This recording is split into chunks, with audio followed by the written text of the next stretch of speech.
नमस्कार, मैं हूं सचिन चौहान। स्वागत है आपका हमारे खास कार्यक्रम जनता सरकार में, जिसमें हम बात करेंगे सत्ता के सिंहासन से लेकर जनता के सरोकार तक। साथ ही हम आपको बताएंगे प्रदेश सरकार की हर उस योजना के बारे में जिसका सीधा संबंध हरियाणा की जनता से है, जो योजनाएं प्रदेश के विकास को नई गति प्रदान करेंगी और हरियाणा की जनता का चहुमुखी विकास भी करेंगी, ताकि प्रदेश की जनता तरक्की की राह पर आगे बढ़े और हरियाणा प्रदेश निरंतर उन्नति की नई ऊंचाइयों को छूता हुआ प्रगतिशील रहे। तो अगले 30 मिनट तक बने रहिए हमारे साथ और देखते रहिए जनता सरकार।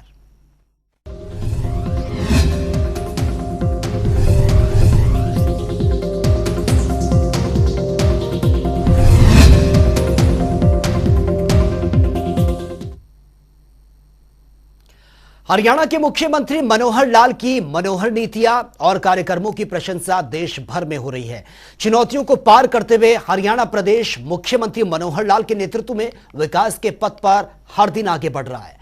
मुख्यमंत्री की मनोहर नीतियां और योजनाओं का हरियाणा के नागरिक लाभ भी उठा रहे हैं और इसी कड़ी में मुख्यमंत्री मनोहर लाल ने गुरुवार को HPPC की बैठक की है, जिसमें लगभग 663 करोड़ रुपए की राशि की 18 खरीद प्रक्रिया को मंजूरी दी गई है। यह रिपोर्ट आप देखिए।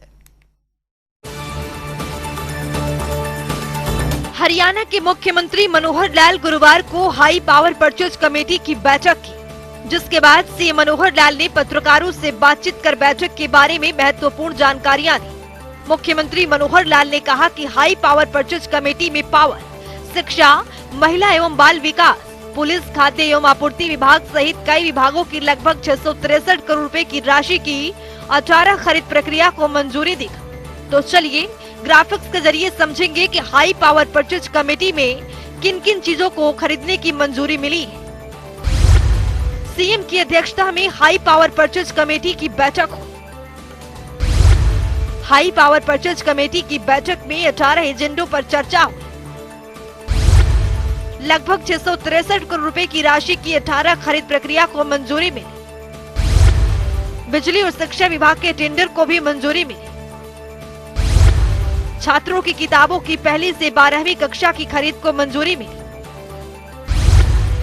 WCD विभाग में 4000 किड्स बच्चों के टॉयज और बुक की खरीद को मंजूरी मिली।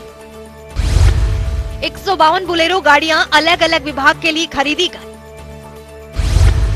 बैठक में 20 से 22 करोड़ की खरीद की बचत हुई। फूड एंड सप्लाई में FRK का 30,000 टन चावल की खरीद को मंजूरी मिली। मुख्यमंत्री ने कहा कि हाई पावर परचेज कमेटी में आगामी शिक्षा सत्र के लिए पहली से 5वीं और कक्षा 6वीं से 8वीं तक के विद्यार्थियों के लिए किताबें खरीदने के अलावा प्लेवे स्कूल में छोटे बच्चों के लिए खिलौने एवं किताबें खरीदने को स्वीकृति प्रदान दी गई है। इसके साथ ही पुलिस, कृषि विभाग, सिंचाई विभाग के लिए 152 बोलेरो गाड़ियों को खरीदने और खाद्य एवं पूर्ति विभाग के लिए फोर्टिफाइड चावल की खरीद की भी मंजूरी प्रदान की गई है। बैठक में की गई खरीद से सरकार को लगभग 20 से 22 करोड़ रुपए की बचत हुई है। देखिए, कुल मिलाकर आज 18 टेंडर्स आज की हाई पावर परचेज कमेटी में आए थे, जिसकी कुल राशि 663 करोड़ रुपया ये परचेज की राशि थी। और उसमें भी मुख्य रूप से जो टेंडर पावर डिपार्टमेंट के थे, एजुकेशन डिपार्टमेंट में स्कूल बुक्स, ये भी एक बड़ा काम होता है अगले सेशंस की किताबों को खरीदने का। पहली से लेकर के और 12वीं तक की कक्षा की सब किताबें खरीदने का भी आज वो टेंडर जो था उसको फाइनल किया है। एक WCD में 4000 किट्स बच्चों के टॉयज़ के और छोटे बच्चों की किताबें, तो इस प्रकार के 4000 किट्स ये खरीदे गए हैं। कुछ गाड़ियां थी पुलिस की, 152 अलग अलग विभागों की बोलेरो गाड़ी ये खरीदी गई हैं। और एक जो फूड एंड सप्लाई में फोर्टिफाइड जो चावल ये सप्लाई किया जाता है, तो उसका जो FRK उसका पोर्शन होता है, उसमें भी 30,000 टन इस चावल का फोर्टिफाइड का जो पोर्शन है उसकी खरीद की गई है। तो ऐसे कुल मिलाकर ये 663 करोड़ की जो आइटम्स हैं वो खरीदी गई हैं। और इसमें मुझे लगता है कि सारी नेगोशिएशन में आज 20 से 22 करोड़ रुपया इसकी बचत भी हुई है। मुख्यमंत्री ने कहा कि इस तरह हाई पावर परचेज कमेटी की बैठक सीधे रूप से विक्रेताओं से बातचीत करके पूरी पारदर्शिता एवं ईमानदारी के साथ कार्य किया जाता है। बैठक में संबंधित विभागों के मंत्री और वरिष्ठ अधिकारी भी शामिल होते हैं। हर प्रकार की नेगोशिएशन में वेंडरों से बातचीत करके बाजार एवं पिछली खरीद की तुलना करके ही निर्णय लिया जाता है। उन्होंने कहा कि ये जनता का पैसा है, इसका सही सदुपयोग हो और सरकार को भी किसी प्रकार का नुकसान न उठाना पड़े। ये सभी बातें ध्यान में रखकर ही खरीद प्रक्रिया को पूरी की जाती है। पूरी टीम होती है जिसमें हमारे हर एक डिपार्टमेंट जिसकी प्रेजेंस होती है वो होते हैं। ये जो सप्लाई एंड डिस्पोजल डिपार्टमेंट जिसके ज़िम्मे खरीद करना होता है वो होते हैं। फाइनेंस डिपार्टमेंट इसमें होता है और जो मंत्री होते हैं, मिनिस्टर्स जिनकी टीम बनी हुई है, जो हाई पावर परचेज कमेटी, वो सब होते हैं। तो हर प्रकार की नेगोशिएशन की जाती है और जिस भी मेंबर के ध्यान में जो बात आती है उस हिसाब से सामने वाले वेंडर से पूछते हैं। बहुत बार तो अनाप शनाप जो रेट होते हैं उसका कंपैरिजन किया जाता है, आसपास की स्टेट्स हैं उनका कंपैरिजन किया जाता है। पिछली परचेज हमारी जो हुई है उसका भी कंपैरिजन होता है। अगर प्राइस एस्केलेशन है उसका भी ध्यान रखा जाता है। तो ऐसी सब बातों पर एक ट्रांसपेरेंट तरीके से ये खरीद होती है। इसमें कहीं भी किसी प्रकार का नुकसान वो सरकार को ना हो। आखिर ये पब्लिक का एक्सचेकर है, इसको बचाना, इसका एक एक पैसे का हिसाब रखना, ये हमारा काम है। मुख्यमंत्री ने कहा कि आपूर्ति एवं निपटान विभाग की खरीद का कार्य सीधा वित्त से जुड़ा होता है, इसीलिए आपूर्ति एवं निपटान विभाग को वित्त विभाग से जोड़ा गया है। अब फूड एंड सप्लाई का जो ये विभाग है, ये डायरेक्टरेट है, इसको हमने सीधा सीधा फाइनेंस डिपार्टमेंट के अंतर्गत कर दिया है, क्योंकि मुख्य रोल इसमें फाइनेंस का ही ज़्यादा होता है। पैसे की बचत करना, पैसा खर्च करना, सीधा सीधा इसका असर जो है वो फाइनेंशियल सिस्टम पर पड़ता है। तो इसलिए इसका जो सारा डिपार्टमेंट का काम है फाइनेंस डिपार्टमेंट के अंतर्गत ही होगा। बैठक में शिक्षा मंत्री कंवरपाल गुर्जर, परिवहन मंत्री मूलचंद शर्मा, बिजली मंत्री रणजीत सिंह चौटाला, कृषि मंत्री जेपी दलाल, श्रम मंत्री अनूप धानक, अतिरिक्त मुख्य सचिव टिवेसन प्रसाद, डॉक्टर महावीर सिंह, आनंद मोहन शरण, मुख्यमंत्री के प्रधान सचिव उमाशंकर, बिजली निगमों के चेयरमैन पीके दास सहित कई वरिष्ठ अधिकारी भी मौजूद रहे। जनता टीवी के लिए चंडीगढ़ से पवन सिवर की रिपोर्ट। हरियाणा सरकार प्रदेश के खिलाड़ियों के लिए निरंतर महत्वपूर्ण फैसले लेती रहती है ताकि प्रदेश के खिलाड़ी प्रदेश का नाम रोशन कर सकें। इसी कड़ी में मुख्यमंत्री मनोहर लाल ने गुरुवार को फेडरेशन ऑफ इंडिया हॉकी की वर्ल्ड कप ट्रॉफी का अनावरण किया है। इस मौके पर मुख्यमंत्री मनोहर लाल ने कहा कि इस बार हॉकी वर्ल्ड कप का आयोजन भारत देश में हो रहा है और ये सभी भारतीयों के लिए गौरव की बात है। हरियाणा खेल और खिलाड़ियों की धरती कहा जाता है। हरियाणा के खिलाड़ी अपने धाकड़ अंदाज से विदेशों में भी अपना परचम लहराते हैं। हरियाणा के मुख्यमंत्री मनोहर लाल प्रदेश के खिलाड़ियों के लिए कई नई योजनाएं चलाते हैं, जिससे खिलाड़ियों का मनोबल खेलों के प्रति और भी बढ़ जाता है। वहीं हरियाणा सरकार के मनोहर नीतियों की प्रशंसा देश भर में हो रही है। इसी कड़ी में मुख्यमंत्री मनोहर लाल ने गुरुवार को फेडरेशन ऑफ इंडिया हॉकी की वर्ल्ड कप ट्रॉफी का अनावरण किया। इस मौके पर मुख्यमंत्री मनोहर लाल ने कहा कि इस बार हॉकी वर्ल्ड कप का आयोजन भारत देश में हो रहा है। ये सभी भारतीयों के लिए गर्व की बात है। सीएम मनोहर लाल ने आगे जानकारी देते हुए बताया कि 13 से 29 जनवरी तक उड़ीसा के भुवनेश्वर में हॉकी वर्ल्ड कप का आयोजन होगा। ट्रॉफी अनावरण के बाद सीएम मनोहर लाल ने पत्रकारों से बातचीत करते हुए कहा कि भारतीय हॉकी टीम में हरियाणा के 5 खिलाड़ी भाग ले रहे हैं। ये न केवल प्रदेश के खिलाड़ियों के लिए बल्कि प्रदेशवासियों के लिए गर्व की बात है। उन्होंने आशा जताई कि अब की बार भारतीय हॉकी टीम बेहतर प्रदर्शन करेगी और अवश्य ही हॉकी वर्ल्ड कप जीतेगी। उन्होंने खिलाड़ियों के बेहतर प्रदर्शन की कामना करते हुए शुभकामनाएं दी। बहुत एक खुशी का एक अवसर है, मौका है कि जब वर्ल्ड कप हॉकी का जो टूर्नामेंट है इस बार अपने देश में उड़ीसा में होने जा रहा है और ये जो ट्रॉफी है इसकी यात्रा 8 प्रदेशों में से होकर के गुजरेगी। आज ये जो ट्रॉफी है पंजाब से होती हुई आज हमको हरियाणा में प्राप्त हुई है। मैंने इसको अभी प्राप्त किया है और इस ट्रॉफी को हमारे खेल मंत्री श्री संदीप सिंह जी को सौंप करके आगे हरियाणा में ये निकलते हुए शाहबाद और शाहबाद से फिर आगे सोनीपत होती हुई दिल्ली बॉर्डर से हम दिल्ली को सौंप देंगे। और इस अवसर पर मैं अपनी इस पूरी टीम को, हॉकी टीम को बहुत बहुत शुभकामनाएं। इस अवसर पर मुख्यमंत्री मनोहर लाल ने नारा दिया कि खेलेगा इंडिया, जीतेगा इंडिया, जीतेगी हॉकी, जिसे देश के खिलाड़ी पूरी तन्मयता से पूरा करेंगे, ऐसा उनका विश्वास है। और हॉकी टीम को बधाई देते हुए बताया कि बड़ा ही खुशी का अवसर है कि हरियाणा में खेलों की कमान हॉकी के प्रख्यात खिलाड़ी सरदार संदीप सिंह को सौंपी गई है। वे इसे आगे बढ़ाने के लिए निरंतर प्रयासरत हैं। एक समाचार यह है कि इस हॉकी की टीम में हरियाणा से कितने पांच खिलाड़ी हरियाणा से हैं और एक बड़ा यानी एक प्रसार से भाग जो है हरियाणा का इस हॉकी की टीम में है। मैं इनको अपनी ओर से शुभकामना देता हूं और निश्चित रूप से मैं एक घोषणा भी करता हूं कि खेलेगा इंडिया, जीतेगा इंडिया, जीतेगी हॉकी।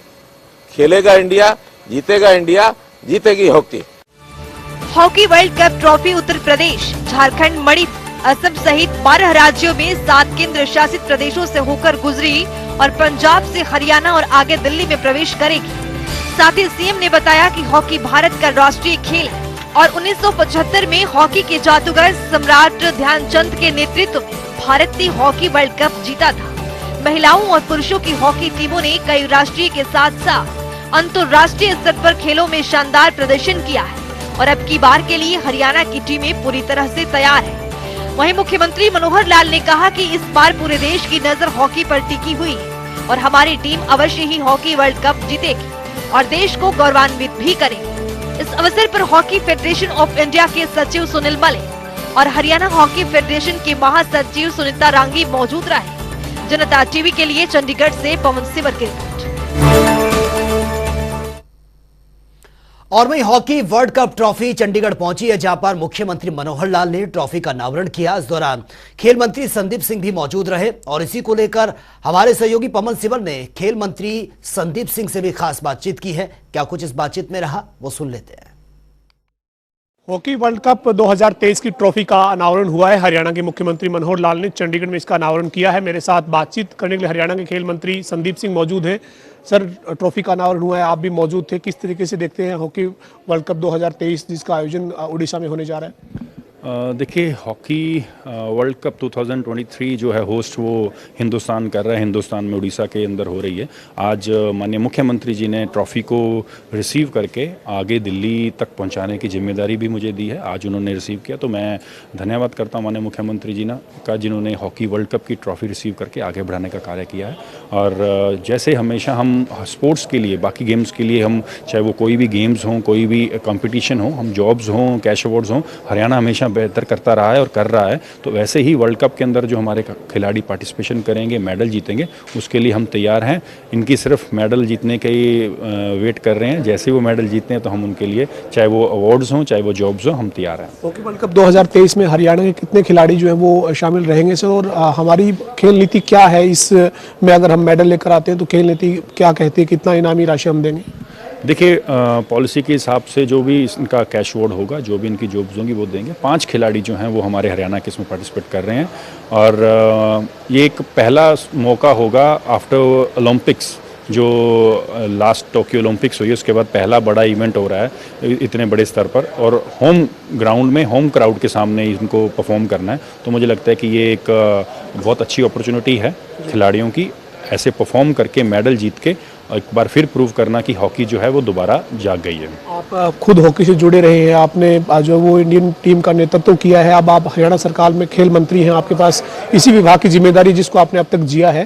तो क्या मानते हैं कि हम हरियाणा में हॉकी के लिए और कहाँ पर काम करने की ज़रूरत है? देखिए, एक समय ऐसा था कि जब मैं खुद एक खिलाड़ी था तो उस समय हरियाणा के अंदर एक भी एस्ट्रोटर्फ नहीं होता था। मुझे अभी भी याद है, मैं 2004 की ओलंपिक्स में जब मैं पार्टिसिपेट करने गया तो उस समय हरियाणा के अंदर एक भी एस्ट्रोटर्फ नहीं था। तो आज हमारे लगभग जो है पंजाब और बाकी स्टेटों से ज़्यादा हमारे एस्ट्रोटर्फ हैं। अच्छी गिनती में हमारा स्पोर्ट्स इंफ्रा है, हमारे अच्छे मेडल आ रहे हैं। खिलाड़ी, हिंदुस्तान के खिलाड़ी जब मेडल जीत के आते हैं किसी भी गेम्स में तो उसमें हरियाणा का जो रेशो होता है वो हिंदुस्तान में सबसे ज़्यादा है। अगर हम जनसंख्या के हिसाब से देखें तो हमारा नंबर बहुत कम है हरियाणा का एज ए स्टेट, तो लेकिन मेडल टैली में हरियाणा बाकी जगह से सबसे आगे होता है। तो ये एक दिखता है कि खेलों का लगातार बढ़ना, खिलाड़ियों को आगे बढ़ाना, पॉलिसीज़ में दिन रात बदलाव करके उनको ऊपर बढ़ाना, तो ये एक पॉजिटिव साइन है खिलाड़ियों के लिए। 2023 की हॉकी जो कप हो रहा है, इसके खिलाड़ियों को आपकी क्या शुभकामनाएं हैं, क्या टिप्स हैं? देखिए, मैं हमेशा कहता हूँ कि 100% दें। एक फ्री माइंड होकर खेलना। स्ट्रेटजी तो आपकी जो कोच तैयार करते हैं match to match, minute to minute change होती रहती है, उसके हिसाब से खेलें, लेकिन बिना किसी बर्डन के, बिना किसी स्ट्रेस के खेलें, और जितना आप फ्री माइंड खेलेंगे उतना ही आप अच्छा परफॉर्म करेंगे। हमारे साथ हरियाणा के खेल मंत्री संदीप सिंह थे, जो कह रहे हैं कि आज हॉकी 2023 वर्ल्ड कप की ट्रॉफी का अनावरण हरियाणा के मुख्यमंत्री ने किया है और यहाँ से इसको आगे जो है वो भेजा जाएगा। और इसके साथ साथ संदीप सिंह का ये कहना है कि हरियाणा ने खिलाड़ियों के लिए, खेलों के लिए बहुत बेहतरीन कार्य किया है। इसी के चलते हरियाणा जो है वो हर स्तर पर जो मेडल टैली है उसमें अव्वल नंबर पर देश में रहता है। वीडियो जर्नलिस्ट विजेंद्र सिंह के साथ पवन सिंह, जनता टीवी, चंडीगढ़। और वे हरियाणा की मनोहर सरकार हरियाणा वासियों के लिए कई महत्वपूर्ण काम भी कर रही है ताकि प्रदेश में हर एक व्यक्ति तक सरकार की योजनाओं का लाभ पहुंचाया जा सके। साथ ही सरकार मनोहर नीतियां और योजनाएं भी चलाकर प्रदेश के नागरिकों के समान विकास के लिए नए रोजगार के अवसर भी प्रदान कर रही है। और इसी कड़ी में मनोहर सरकार ने परिवार पहचान पत्र के माध्यम से गरीब परिवारों को चिंता मुक्त करने का काम किया है। साथ ही योजनाओं के जो लाभ हैं, लाभ पात्र हैं, उन तक ये लाभ पहुंच भी रहा है। ये रिपोर्ट आप देखिए। हरियाणा के मुख्यमंत्री मनोहर लाल के कुशल नेतृत्व और मार्गदर्शन में प्रदेश में कई योजनाएं चलाई जा रही हैं ताकि प्रदेश के गरीब जरूरतमंदों तक योजनाओं का लाभ मिल सके और प्रदेश के हर एक नागरिक समृद्ध और खुशहाल हो सके। इसी कड़ी में मुख्यमंत्री मनोहर लाल ने प्रदेश में चलाई जा रही परिवार पहचान पत्र योजना के बारे में विस्तार से जानकारी दी। उन्होंने कहा कि परिवार पहचान पत्र योजना से प्रदेश के सभी नागरिकों का विकास हो रहा है।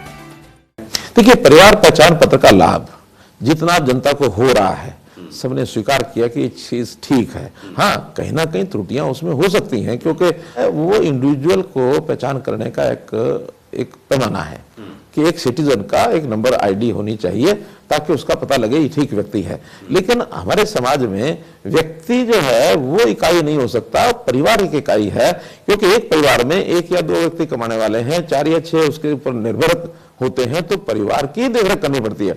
परिवार को एक आईडी दे करके उस परिवार को कैसे आगे बढ़ाया जाए, उसमें बच्चे भी हैं, उनकी पढ़ाई होनी चाहिए, उसमें रोगी है उसका इलाज होना चाहिए, उसमें बुजुर्ग है उसकी भी सोशल एक प्रकार से उसकी सिक्योरिटी होनी चाहिए, जो बेरोजगार है उसको रोजगार मिलना चाहिए। तो एक परिवार के अंदर सारी चीजों की आवश्यकता होगी। तो परिवार पहचान पत्र का ये कंसेप्ट, ये एक अच्छा कंसेप्ट है। विरोध करने वाले भी आज खामोश हो गए हैं, बल्कि इस योजना को प्रधानमंत्री जी ने आह्वान किया कि हरियाणा की परिवार पहचान पत्र योजना को सारे प्रदेश लागू करें। सब अध्ययन कर रहे हैं। अभी पीछे महाराष्ट्र के लोग आए थे, मेरे साथ उनकी मीटिंग हुई, हमारे अधिकारियों के साथ सब लोग जा रहे हैं। और अभी मैं जम्मू कश्मीर में गया तो उन्होंने इस विषय को समझा और मैं आपकी जानकारी के दे रहा हूं कि जम्मू कश्मीर ने तो परिवार पहचान पत्र लागू कर दिया। उनका हम भी परिवार का एक आईडी देंगे ताकि परिवार के लिए ये सब किया जाए। और परिवार के इस प्रकार के सिस्टम से ही बहुत सी चीजें ऑटोमेटिक होने लगी पीपीपी के कारण से। जैसे ओल्ड एज पेंशन 60 साल का होने के बाद पहले लोग धक्के खाते थे, लेकिन वो नई बनाने के लिए भी अब किसी को कोई एप्लीकेशन नहीं देनी पड़ती, कोई दस्तावेज लेकर के दफ्तर में नहीं घूमना पड़ता, कोई धक्के नहीं खाने पड़ते। 60 साल होते ही अगले महीने से उसको पेंशन उसके घर में मिलनी शुरू हो जाती है। और ये लगभग 4000 अभी महीनों में ही, थोड़े महीने हो गए हमने लागू कर दिया। अब ऑटोमेटिक पेंशन बनी है। लोग खुश होकर बताते हैं मैं तो दफ्तर गया ही नहीं, मेरी पेंशन आ गई है। केवल उसका साइन कराने के लिए कंसेंट लेटर के ऊपर साइन करा। राशन कार्ड, जो ये शिकायत रहती थी हमारे पीले कार्ड नहीं बने, हमारा बीपीएल का कार्ड नहीं बना, वो भी 1,80,000 से ऊपर ऑटोमेटिक कार्ड बनेंगे। 2 जिलों में पायलट हो चुका है, कुरुक्षेत्र में, सिरसा में लगभग 80,000 नए कार्ड बने हैं। ये ऑटो होगा, 1,80,000 की जिसकी लिमिट है उसी को कहीं जाने की जरूरत नहीं है। और अब तो फिजिकली कार्ड की भी जरूरत नहीं है, उसका तो केवल उसने परिवार पहचान पत्र बनाना है, बताना है, डिपो ऑर्डर देख लेना कि हाँ 180 से नीचे इसका नाम है, तो उसको राशन अपना दे देगा। कोई कठिनाई, उसको कहीं फिजिकल कार्ड नहीं ले जाना, कुछ नहीं करना। ऑटोमेटिकली 1 जनवरी से सब शुरू होने वाला है। इसके अनाउंसमेंट में कुछ समय के बाद करने वाला कि जो भी बुजुर्ग है उसकी पति पत्नी की आय, कपल की आय यदि 2 लाख से ऊपर है तो वो इस ओल्ड एज पेंशन का हकदार नहीं है। लेकिन पिछले कभी भी सरकारों ने, और हमने भी पिछले 5-6 साल में कभी बहुत ध्यान किया नहीं, क्योंकि उस समय तक हमारे पास भी कोई प्रमाण थे नहीं। ये तो परिवार पहचान पत्र बनने के बाद पता लगा कि 4 लाख रुपया साल का कमाने वाला भी पेंशन ले रहा है, 4.5 भी, 5 भी, 3.5 भी। तो 3.5 लाख से ऊपर के परिवारों की अभी पेंशन हमने काटी है, 30-35 हजार पेंशन कटी है। ये जो शोर मचता कि 2 लाख कुछ कट गई है, 2 लाख परिवार तो हर साल में नॉर्मली पहले भी कटते थे, आज भी ड्यू टू डेथ। मनोहर सरकार ने अंत्योदय की भावना से टीचर्स ट्रांसफर के लिए एक सिस्टम बनाई, जिससे अध्यापक खुश नजर आ रहे हैं। आपको बता दें कि मुख्यमंत्री मनोहर लाल ने स्कूलों में डबल डेस्क की सुविधा करने की योजना बनाई है, ताकि प्रदेश के बच्चों का विकास हो सके और बच्चे अपने भविष्य उज्जवल बनाने में कामयाब हो पाए। अध्ययन करने के बाद अभी नहीं, बल्कि बहुत पहले से मैं इन विषयों के ऊपर अपना विचार विमर्श करते हुए अपना मन बनाए हुए था। 1996 से लेकर के 99 तक हमारी सरकार, यानी हम पार्टनरशिप में थे चौधरी बंसलाल जी की सरकार में। उस समय में मैंने ये कहा था कि जो इतनी भीड़ आती है अध्यापकों की, क्योंकि शिक्षा मंत्री रामविलास शर्मा थे, वो हमारी पार्टी से थे, मैं देखता था कि वहाँ बरामदे में, उनके कमरे में भीड़ लगी रहती थी, और क्या ट्रांसफर कराना है। अब 80,000 अध्यापक हैं हमारे, 80,000 अध्यापकों में से 2-4 बार भी इस चक्कर में रहे तो ऐसा लगता है सारा बिल्डिंग भर गई। हमने उस समय कहा कोई सिस्टम बनाइए, और सिस्टम बनाएंगे तो ये सारी भीड़ की जरूरत नहीं होगी। उन्होंने कहा क्या सिस्टम? मैंने एक ट्रांसफर पॉलिसी की चर्चा उस समय भी की थी, लेकिन उस समय बहुत लोगों को अपील नहीं की वो। फिर मैंने हिमाचल में भी जाके कहा कि इलेक्ट्रॉनिकली हमको एक सिस्टम बनाना चाहिए, आईटी का ज़माना है। और मैं सहयोग से नरेंद्र मोदी जी के उनके सहयोग से, उनके आशीर्वाद से, उनकी प्रेरणा से आईटी में 1996 से ही इन चीज़ों में बहुत आगे बढ़ गया था। हिमाचल में धूमल जी की सरकार थी, मैंने उनके सामने भी रखा, उनका कि भाई शिक्षा मंत्री और उनसे बात कर लीजिए। उन लोगों ने भी माना नहीं, लेकिन अल्टीमेटली जब 2014-15 में मैंने इस विषय को शुरू किया तो मैंने इसको लागू करने के लिए अपने शिक्षा मंत्री जी को कहा, उन्होंने तुरंत मान लिया कि हाँ ठीक है, अब इसको लागू कर सकते हैं। रामविलास जी थे उस समय भी, लेकिन उस समय चूंकि मेरा रोल दूसरा था, तो मैंने स्वयं पॉलिसी बना करके अधिकारियों को, आईटी के लोगों को बुला करके वो पॉलिसी बनवाई, लागू हुई। पहले साल में 93% पीपल, यानी टीचर्स, दे वर सेटिस्फाइड कि उनको पहला, दूसरा, तीसरा ऑप्शन का स्थान मिल गया, जिसको जहां चाहिए था वहां मिल गया। केवल 6-7% लोग जो स्पार्शी लोग होते थे, बार बार बहुत घर के नजदीक, शहर के अंदर वो नौकरियां करना चाहते थे, केवल उन्हीं को डिससेटिस्फेक्शन थी। इसको धीरे धीरे हमने लागू कर दिया बाकी चीजों में भी। जब ये सफलतापूर्वक आगे बढ़ गया, तब हमको ध्यान में आया कि आईटी के माध्यम से हम ह्यूमन इंटरफेस के बिना बहुत अच्छे रिजल्ट्स ले सकते हैं। फिर हमने ई दिशा केंद्र हैं, केंद्र सरकार की ओर से भी ये सारे विषय आने लगे, CSCs हैं, VLEs हैं, और हर चीज को एक इलेक्ट्रॉनिकली या जिसको करना चाहिए डिजिटलाइजेशन का काम जैसे जैसे बढ़ा, तो बहुत सरल हो गया कि सारी चीजें आसानी से आगे बढ़ गई। हमें ध्यान में आया कि इसमें से एक रोग जो समाज में बहुत भयंकर है वो है करप्शन का। करप्शन भी इसमें काफी कम हुई, क्योंकि ह्यूमन इंटरफेस में ही कई तरह के, सब तरह के लोग होते हैं, अच्छे लोग भी हैं, मध्यम दर्जे के भी हैं, और बहुत ऐसे घटिया दर्जे के भी हैं कि जो हर अपनी कलम के अंदर जो उनके ताकत है उसको एनकैश करने के लिए करप्शन का धंधा वो करते रहे हैं। इन चीजों पर भी रोक लगी और काम में स्पीड आई। ई फाइलिंग का हमने सिस्टम शुरू किया।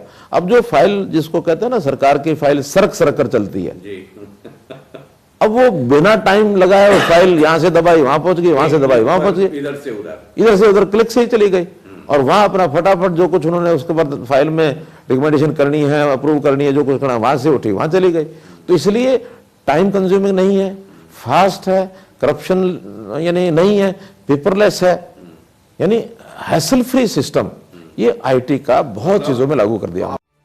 हरियाणा और हरियाणा वासियों के हितों के लिए काम कर रही मनोहर सरकार मुख्यमंत्री अंत्योदय परिवार उत्थान योजना के तहत गरीबों के उत्थान के लिए काम कर रही है, जिसके तहत अपने रोजगार के लिए कौशल प्रशिक्षण और नागरिकों को बैंक से लोन देने पर काम किया जा रहा है, जिसका सीधा फायदा जरूरतमंदों को मिल रहा है। और हरियाणा तेज गति से विकास के पथ पर आगे बढ़ते हुए हर रोज नए कीर्तिमान स्थापित कर रहा है। स्पेशल डेस्क, जनता टीवी।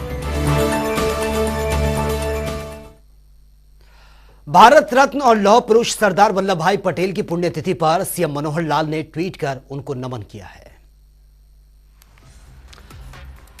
मुख्यमंत्री ने ट्वीट करते हुए यह लिखा है कि आजीवन देश हित को सर्वोपरि मानकर भारत की एकता, और अखंडता के लिए प्रयासरत रहने वाले भारत रत्न लौह पुरुष सरदार वल्लभ भाई पटेल जी को उनकी पुण्यतिथि पर विनम्र श्रद्धांजलि। साथ ही मुख्यमंत्री ने आगे ट्वीट करते हुए लिखा, कृतज्ञ राष्ट्र देश की लगभग 600 रियासतों को भारत में एकीकृत करने के लिए उनको सदा याद करेगा। तो इस खास कार्यक्रम के जरिए हमारा मुख्य उद्देश्य हरियाणा सरकार की कल्याणकारी योजनाओं की जानकारी और उसका लाभ प्रदेश के हर नागरिक तक पहुंचाना है, क्योंकि जब प्रदेश का हर नागरिक समृद्ध और खुशहाल होगा तभी प्रदेश विकास के पथ पर आगे भी बढ़ेगा। हमारे खास कार्यक्रम जनता सरकार में आज के लिए फिलहाल इतना ही। नमस्कार।